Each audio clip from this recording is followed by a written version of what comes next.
Cast your mind to March 2024, the 7th or 8th depending on your time zone, and depending on when you're watching this, it could be weeks, months or even years ago. Funhaus would start a live stream. Unlike any other, it features 10 members from Funhaus, and you know it's bad when this is one of the first things said.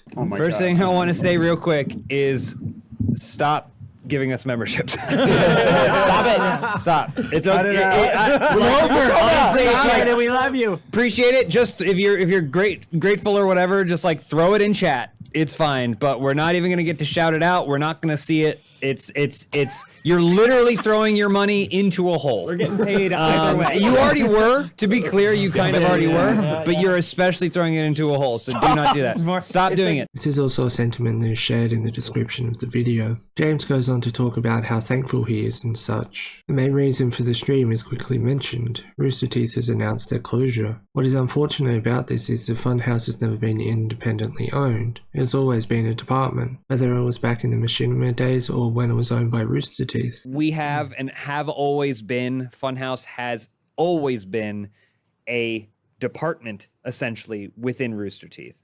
It's never been independently owned. When I came over with the other guys from Machinima, we did not own Funhaus. We never owned Funhaus. It's always been something that's been owned by Rooster Teeth.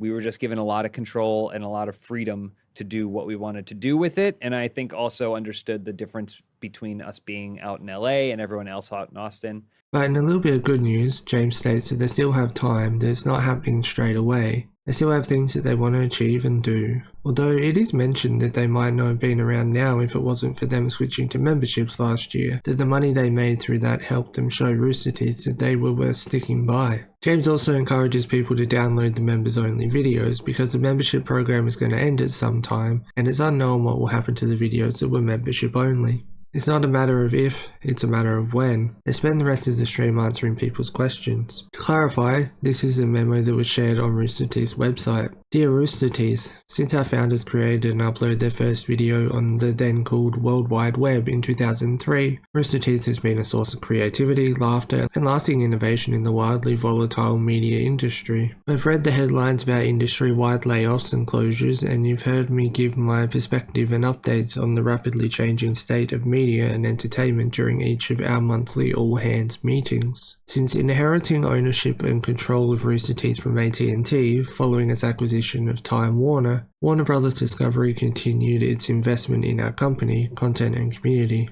Now, however, it's with a heavy heart I announce that Rooster Teeth is shutting down due to challenges facing digital media, resulting from fundamental shifts in consumer behavior and monetization across platforms, advertising and patronage. Please note, the Roost team is not currently impacted by this action as the Roost Podcast Network will continue operating and fulfilling its obligations while WBD evaluates outside interest in acquiring this growing asset. We have many questions to answer in the coming days and weeks and the opportunity to work together to implement the best way to wind things down for us and our community. We're working through what comes next in real time and will be as open, direct and accessible as possible. Thank you all in advance for your patience and support of one another. Let's take a moment to celebrate our 21-year contribution to the zeitgeist, advancing creativity and outlasting many of our peers from the early days of online video and digital-first content. From a garage in Buda, Texas, to global screens large and small, our teams of dreamers and doers have introduced and grown what made Rooster Teeth stand out: animation, comedy, and gaming. From new forms of anime comedy with Machinima to countless viral memes, including the immortal Snail, aka Snail Assassin, to a US-born animated series embraced by Japan as anime,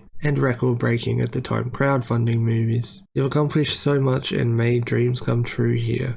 You've turned original IP into video games, comic books, and VTubers. You've directed short videos, mocap, and films. You've puppeteered, hosted podcasts, and have built a thriving community that spans the globe. Your creativity knows no bounds, and you'll continue contributing significantly to culture wherever your paths may take you. That's not the entire post. The entire post will be linked in the description if you want to read it though. Rooster Teeth also streamed on their website, Not Our Goodbye Stream, where they go into more detail and talk about a bunch of things. That will also be linked in the description. Inside Games also posted a video about it with Bruce and Lawrence, making this joke towards the start of the video. Welcome to Inside Games, the only gaming news channel brave enough to outlive Inside Gaming for the second time, Lawrence. How? We got the endurance, I guess. We also rebooted it twice across both of our careers, so... That's true. I'm not sure where that puts us on the scorecard, really. Did we restart the clock or not? It might be time to just fully decommission the old Inside Gaming reboot clock completely. Before I go, I just want to say a few things. In my original video, The Fall of Funhaus, I was somewhat dismissive of the newer members of Funhaus, and some comments were left that told me to check out some of the videos, and honestly, Funhaus is still very solid. This also wasn't the video I was planning on making as a comeback for the channel, but alas, timing says otherwise. Hopefully Funhaus stays around for a while, and even once it's disbanded, or once Rooster Teeth shuts down at least, hopefully other members continue to create. Funhaus could still become independent though, you never know. But here's to the many years of laughs Funhaus has given us.